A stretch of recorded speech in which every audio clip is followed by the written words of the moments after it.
Perfecto. Buen día, muchísimas gracias por la invitación. Efectivamente, ustedes han hecho un repaso de cómo nos encontramos en este momento en la situación de empleo. Sin embargo, yo quisiera advertir una cosa, y es que ya desde hace un par de años el INEC no es una institución independiente, sino que es una institución adscrita a la Presidencia de la República. Y eso nos trae varios problemas porque no siempre podemos confiar en las estadísticas del INEC tal como nos las presentan. Y lo otro es que el INEC únicamente mide el empleo en función de los ingresos y en función de las horas trabajadas, más no en función de derechos cumplidos o de derechos adquiridos en materia laboral. Entonces, cuando nos dicen que se trata de empleo pleno o empleo adecuado, no necesariamente se están refiriendo a un empleo con garantías mínimas del derecho al trabajo, sino con un empleo en el que ganas una remuneración mínima independientemente de las horas que trabajes. Y eso es un problema porque en el discurso político, cuando decimos que un porcentaje determinado de la población tiene un empleo adecuado, no estamos diciendo que tiene condiciones dignas de vida, sino únicamente que percibe un ingreso mínimo. Y ahí el discurso cambia porque sí es un poco tendencioso hablar de esta manera. Y cuando Guillermo Lazo decía y continúa diciendo que solo 7 de cada 10 personas, al revés, mejor dicho, que solo 3 de cada 10 personas tienen un empleo adecuado, se está refiriendo justamente a eso, que solo 3 de cada 10 personas están ganando el salario mínimo, pero ese 7 de cada 10 personas está en iguales o peores condiciones de precariedad que los 3 de cada 10 personas. Entonces, realmente hacia donde debería ir enfocada una política pública de trabajo es hacia mejorar la calidad del empleo en general. Y no me refiero únicamente para los 7 de cada 10 personas, sino para los 10 de 10.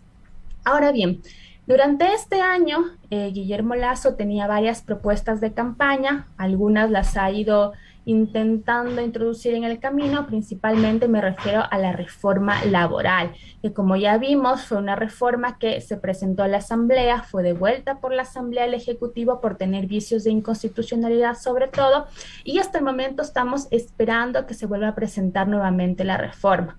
¿Sabemos sí cuál es la intención del gobierno con esta reforma? Pudimos observarla en el texto inicial que se presentó a la Asamblea. Es una reforma que evidentemente está orientada a maximizar el modelo neoliberal que hemos venido presenciando hace algunos años atrás. Y Pero, sobre todo, sí, pero Angie, digamos, el gobierno nacional hace unas semanas se sentó con representantes de la Federación Unitaria de Trabajadores, otros gremios, y se establecieron mesas de diálogo. Sabemos que además ha dicho que ha estado con varios organizaciones también reunidos. ¿No ha cambiado de alguna manera el discurso inicial de Guillermo Lazo que se presentó la vez pasada en esta ley de creando oportunidades? no ha cambiado el discurso de Guillermo Lazo de la ley creando oportunidades. Lo único que ha podido cambiar de repente es el nombre. Sin embargo, la intención de flexibilizar las condiciones de trabajo continúan por parte del gobierno de Guillermo Lazo. Y no solo eso, sino que recordemos que el efecto inmediato de flexibilizar las condiciones de trabajo es afectar los ingresos de la seguridad social. Y el camino para esto sí se encontraba en el plan de gobierno porque claramente decía que nos iba a conducir hacia la privatización de estos sectores, ¿no? Entonces, hay un camino trazado en materia laboral. El objetivo de Guillermo Lazo es reducir a toda costa los costos de contratación y también eliminar la forma de organización sindical que existe en este momento en el Ecuador. Sin embargo, de esto, como tú has dicho, Vero, existe una especie de intento de diálogo, si se quiere ver de esta manera, entre el gobierno y el Frente Unitario de Trabajadores. Sin embargo, entendamos que hay dos posiciones completamente contrarias. Por un lado está un gobierno neoliberal que lo que pretende es flexibilizar y precarizar aún más, y por otro lado están las y los trabajadores que quieren sostener todavía lo que nos queda de empleo y sobre todo tener muchos más derechos de los que ya tenemos en este momento. Y en estas dos posiciones que realmente son antagónicas, es muy complicado hablar de un diálogo que pueda llegar a un consenso. Se están compartiendo ideas, sin embargo, lamentablemente van a ser muy pocos los acuerdos que tengamos en materia laboral. Y esto seguramente ya se irá viendo con el paso de las reuniones y con los resultados que tengamos de estas. Por otro lado, tenemos también que en este avance progresivo de ajuste estructural en materia de trabajo, la Corte Constitucional tiene una deuda también con las y los ecuatorianos. La deuda específicamente se refiere a la Ley Orgánica de Apoyo Humanitario que todavía sigue durmiendo en la Corte Constitucional, a pesar de que fue declarado como uno de los casos de preferencia para ser resueltos. Esto quiere decir que la Corte debió tomarse un tiempo expedito para resolverlo, pero ya son 18 meses desde que se dio la audiencia en la Corte Constitucional y no tenemos la sentencia de inconstitucionalidad de la ley humanitaria. Esta sentencia es realmente importante en este momento porque podría poner límites incluso a la reforma que Lasso va a proponer en materia del trabajo. La Corte Constitucional puede decir qué se hace y qué no se hace en derechos de trabajadores, incluso en un contexto de crisis, y ese estándar lo necesitamos con urgencia. Porque más allá de que se quiera volver a ingresar esta reforma a la Asamblea o tratar de introducirla mediante una consulta popular que no es viable, la intención está ahí y la única manera de frenarla son con estándares claros por parte de la Corte Constitucional. La sentencia de la Corte Constitucional es de real importancia y sobre todo quiero comentarles que en este momento tenemos más contratos a plazo fijo que contratos indefinidos. Y esta puerta la abrió la ley humanitaria, porque cuando creó los contratos emergentes, sabíamos todos y todas que era como la resurrección de los contratos a plazo fijo. Y si revisamos el portal del Ministerio del Trabajo, nos encontramos con que los contratos emergentes de la ley humanitaria en este momento son el segundo contrato más utilizado después de los contratos indefinidos. Así parecería una cifra un tanto sencilla, pero si sumamos que existen otros tipos de contratación a plazo fijo, como los contratos por obra o servicio determinado dentro del giro del negocio, los contratos por tarea, por destajo, por obra, entre otros. Si sumamos estos que ya existían con los contratos emergentes, vamos a tener como resultado que en este momento la regla general es que tenemos contratos a plazo fijo y que la excepción son los contratos indefinidos. Y esto es una clara muestra de que ya hace algún tiempo nos están conduciendo hacia eliminar la estabilidad laboral. Y esto es muy peligroso porque significa que poco a poco sí estamos avanzando en el modelo flexibilizador que propone Lasso en este momento. De acuerdo, y en el discurso político, el presidente Guillermo Lasso y varias autoridades de su gobierno han hablado que es preferible flexibilizar a no tener empleo y generan quizá esta disyuntiva en el país sobre los ingresos económicos, pero en tanto vemos mayor concentración de capitales, vemos algunas acciones que se están dando de probable o de pretendida privatización. ¿Cuán viable tú ves, y ya lo nombrabas, la consulta popular en materia sobre derechos laborales? Porque no le ha ido tan bien luego de la reforma llamada reforma tributaria. Se quiso implementar este tema de la ley de inversiones, de búsqueda de inversiones. No dio paso a la Asamblea Nacional y estaría al pendiente la Corte Constitucional también de, cuando envíe el presidente de la República, de aprobar las preguntas a la consulta popular. ¿Qué puede preguntar en materia de derechos laborales en la consulta y qué no puede preguntar? Sí, realmente las preguntas deberían ser evaluadas y calificadas por la Corte Constitucional, y la Corte Constitucional tiene varios estándares, varias jurisprudencias sobre qué se puede preguntar en una consulta popular. Y una de las cosas que sugiere la Corte es que la pregunta evidentemente no sugiere la respuesta.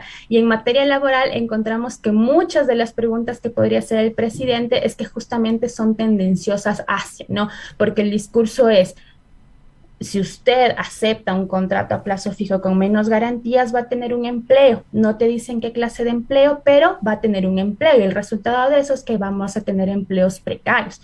Pero la intención más allá de eso está direccionada incluso a reformar preceptos constitucionales.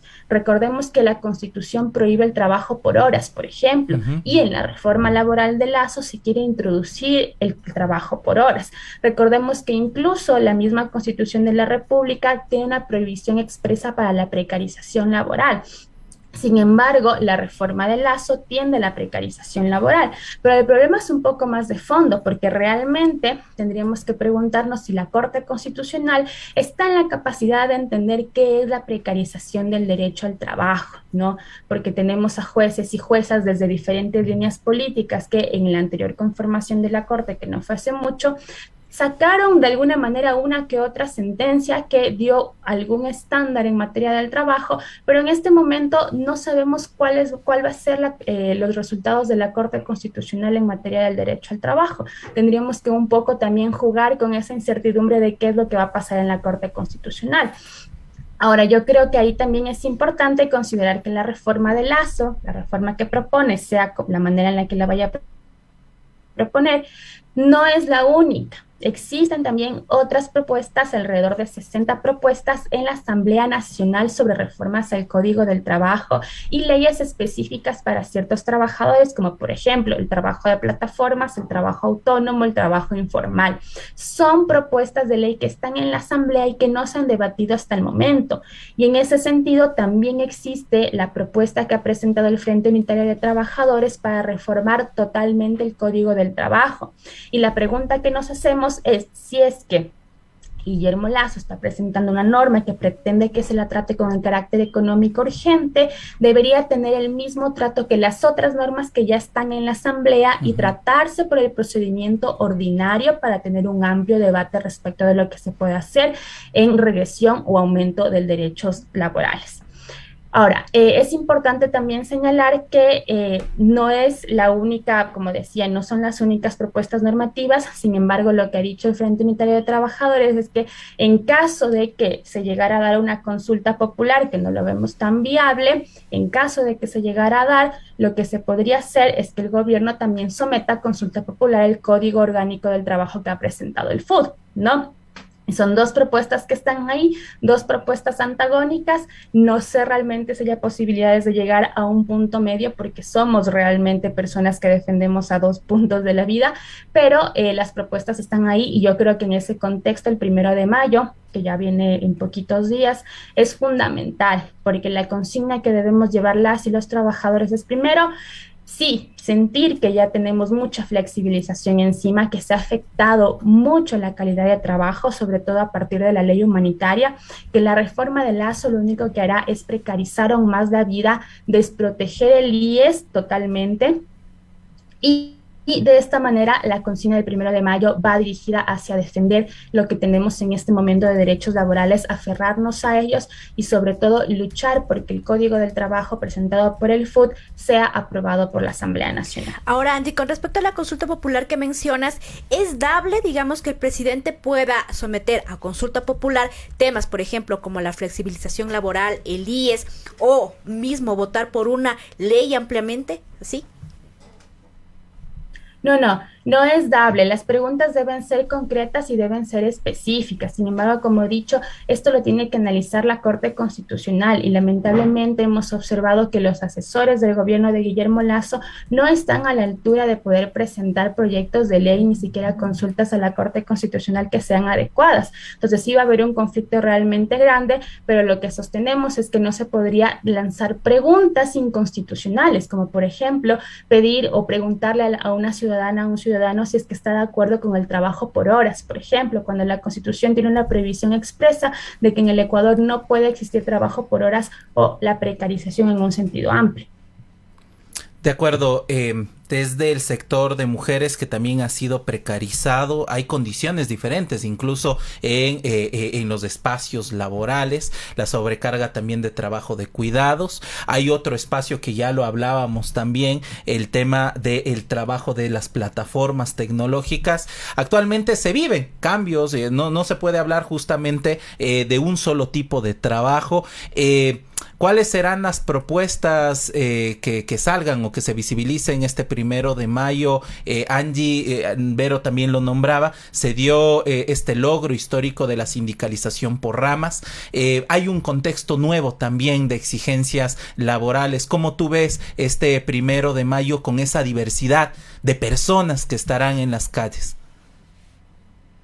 Desde luego, va a ser un 1 de mayo que unirá a muchos sectores de trabajadoras, trabajadores, de estudiantes, el movimiento feminista, el movimiento ecologista, entre otras personas que estarán presentes en el 1 de mayo. Y creo que en general hay un descontento respecto de cómo se ha administrado el gobierno durante este primer año de gobierno y el descontento también está desde los trabajadores. Escuchaba hace rato a Roxana que explicaba un poco qué es lo que había pasado con el veto presidencial respecto de la reforma a la LOEI. Eso, por ejemplo, es un golpe directo a las y los trabajadores focalizado en el sector de los maestros.